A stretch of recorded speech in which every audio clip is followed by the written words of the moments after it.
Assalamualaikum warahmatullahi wabarakatuh. Waalaikumsalam warahmatullahi wabarakatuh. Sebelumnya, Kakak perkenalkan kami mahasiswa dari Universitas Negeri Jakarta, Prodi Pendidikan Administrasi Perkantoran. Saya Indri Anggita bersama dengan rekan-rekan saya. Saya Nahda Putri Syabila. Saya Siti Rahma Maulia. Dan mungkin di sini ada dua teman mahasiswa kami yang berhalangan hadir hari ini, Kak. Kami mohon maaf, jadi tidak bisa bertanya secara langsung begitu, Kak. Silakan perkenalan. Perkenalkan, nama saya Bianta Festia Laisa Adami. Perkenalkan, saya Alia Hilmi Wardah. Ya, salam kenal. Saya Arika Sari. Saya di sini profesinya sebagai apoteker dan kebetulan juga sebagai pemilik apotik di sini di Cikarang. Nama apotiknya Apotik Kita Sehat 2. Maksud dan tujuan kami ke sini itu untuk melakukan wawancara, Kak. Topiknya itu seputar manajemen operasional dan pelayanan pelanggan. Kami merasa posisi Kakak di sini cukup sesuai dengan topik kami begitu, Kak. Kira-kira Kakaknya bersedia nggak untuk menjadi narasumber kami? Oh iya, silakan. Baik, langsung dimulai aja ya, Kak. Pertanyaan dari saya, apa yang Kakak lakukan untuk memastikan kegiatan operasional di apotek ini berjalan lancar setiap harinya, Kak?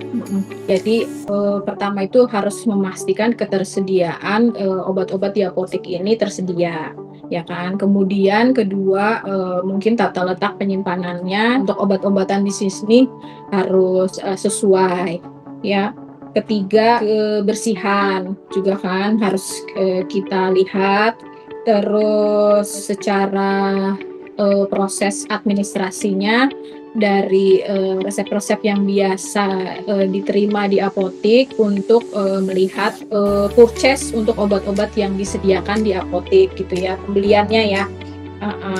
Dan memastikan sesuai prosedur atau regulasi yang ada untuk menjalankan proses tadi pelayanan itu berjalan dengan baik, maksudnya dijalankan sesuai dengan regulasi dan prosedur. Baik, lalu strategi apa sih, Kak, yang Kakak gunakan untuk mengatur stok barang agar tidak menumpuk tetapi juga tidak kekurangan atau kehabisan begitu, Kak? Jadi namanya ada forecasting ya.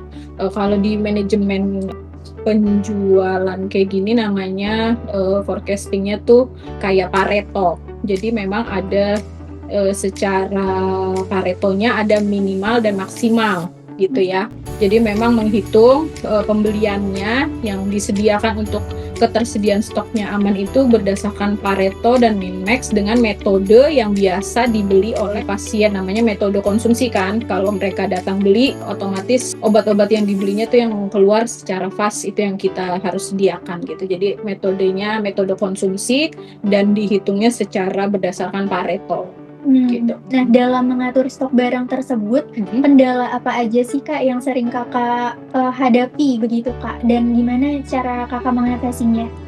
Jadi kita ada namanya stok opnam rutin ya. Stok opnam rutin itu 1 bulan sekali, terus menerapkan untuk mengantisipasi obat-obat yang expire kadaluarsa itu harus first in, first out, first expire, first maksudnya yang mendekati expire duluan yang keluar duluan gitu. Itu sih buat terus menentukan stok minimalnya itu harus misalnya jumlahnya 3 strip atau berapa, jadi minimal stoknya itu harus direncanakan juga gitu ya. Terus menganalisa penjualannya yang dari fast-nya itu harus tersedia, yang slow moving-nya mungkin bisa kita tawarkan ke customer, terus juga bekerja sama dengan supplier atau rekanan agar apa yang kita beli itu selalu tersedia.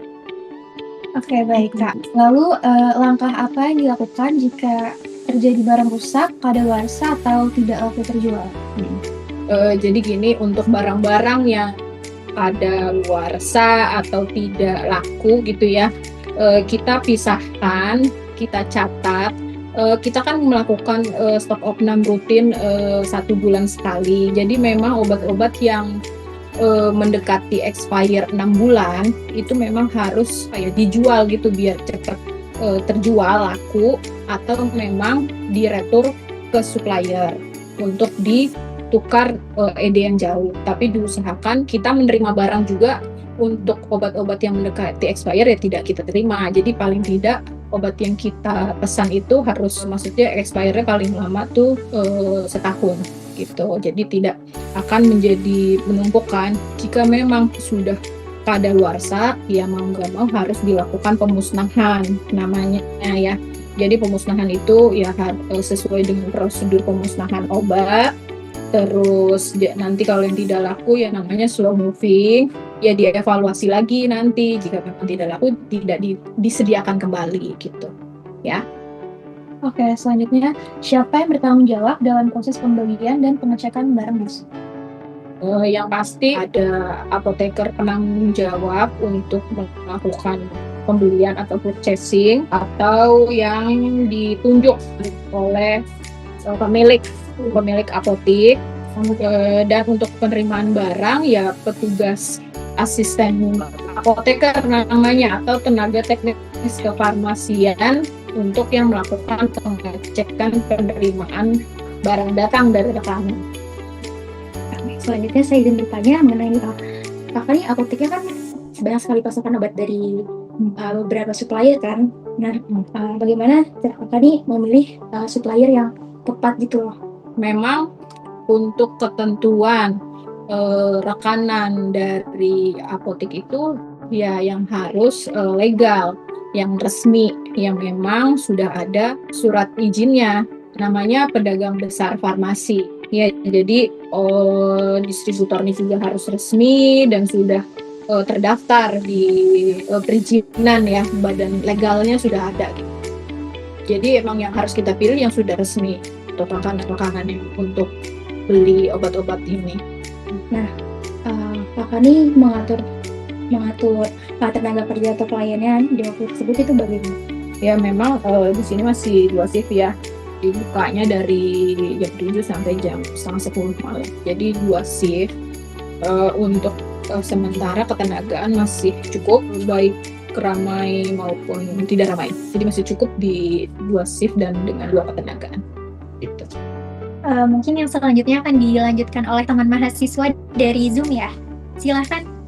Halo Kak, sebelumnya izin ya aku bertanya dari Zoom. Kenapa kakak tuh mau pilih supplier tertentu buat memenuhi stok barang yang ada di apotek? Ya itu biasanya dilihat dari legalitasnya dulu pertama. Terus sama ketersediaan barang-barangnya lengkap atau tidak. Ketiga dipilihnya dari kecepatan konsisten pengirimannya. Dan tadi yang karena ada barang expired jadi kemudahan dalam retur. Oke. Menurut kakak, kenapa pelayanan yang cepat dan ramah itu jadi hal yang penting dalam pelayanan usaha? Betul. Jadi memang itu yang diinginkan oleh setiap pelanggan. Jadi keluhan kita dengar dan langsung kita tindak lanjuti. Jadi mereka kan customer yang memang membutuhkan obat dan mereka juga sakit dan pengennya cepat langsung ditangani. Jadi memang kita harus cepat dan mendengarkan apa keluhan dan langsung ditindaklanjuti seperti itu.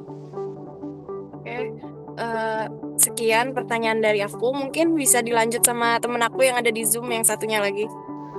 Oke, lalu gimana sih Kak caranya apotek menangani pelanggan yang membutuhkan penjelasan lebih rinci gitu tentang penggunaan obatnya, terutama bagi pelanggan yang memiliki kondisi kesehatan khusus atau mungkin yang sudah lanjut usia? Ya kita harus sabar dan dengarkan keluhannya, terus kita catat keluhan-keluhan dari pelanggan, terus ya karena memang kita di bidangnya untuk edukasi dan obat-obatan, jadi ya pasti ya paham juga untuk untuk penjelasan ke pelanggannya yang apa yang mereka butuhkan gitu kan. Ya nggak mungkin kan yang datang ke sini terus yang jual di apotek juga tidak memahami kegunaan dari obat-obat tersebut gitu kan. Jadi ya untuk petugas-petugas apoteknya juga memang harus learning terus, maksudnya ya baca-baca tentang penyakit-penyakit atau jurnal-jurnal mungkin yang buat update keilmuannya. Jadi pada saat pelanggan datang juga bisalah menjelaskan gitu kan untuk kegunaan dari masing-masing obat tersebut sesuai dengan keluhan dari pelanggan. Oke, berarti mungkin kalau untuk sejauh ini tuh ada nggak sih Kak komplain yang serius? Terus gimana cara Kakak menghandle komplain tersebut dan siapa yang berwenang untuk mengambil keputusan ketika terjadi komplain yang serius begitu? Alhamdulillah sih selama ini belum ada terkait komplain yang serius. Tapi kalau komplain serius pasti jika tidak bisa ditangani oleh petugas yang berjaga di apotek akan naik lagi mungkin ke apoteker penanggung jawabnya gitu ya. Pokoknya ya ada handling komplainnya lah untuk sesuatu yang serius, komplain seriusnya. Cuma ya mudah-mudahan jangan ya. Jadi diusahakan harus service excellent ke pelanggan ya, sesuai dengan kemauan dan kebutuhan yang diharapkan oleh pelanggan, seperti itu. Baik Kakak, wawancaranya sudah selesai. Kami sangat berterima kasih Kak atas waktu, kesempatan, dan bantuannya untuk pemenuhan ujian akhir semester Kak. Ya, semoga bisa diambil manfaatnya ya untuk teman-teman sekalian. Dari hasil wawancara ini, kami dapat mengetahui bahwa pengelolaan apotek sudah sesuai dengan fungsi-fungsi manajemen, seperti perencanaan stok, pengorganisasian tenaga kerja, pelaksanaan pelayanan, dan pengawasan rutin melalui stok opnam. Kesimpulannya yaitu perusahaan telah menerapkan prinsip administrasi dan manajemen dalam praktiknya. Semua ini membuat operasional lebih tertib, efisien, dan berfokus pada pelayanan pelanggan. Sekian dari kami, kurang lebihnya kami mohon maaf. Wassalamualaikum warahmatullahi wabarakatuh.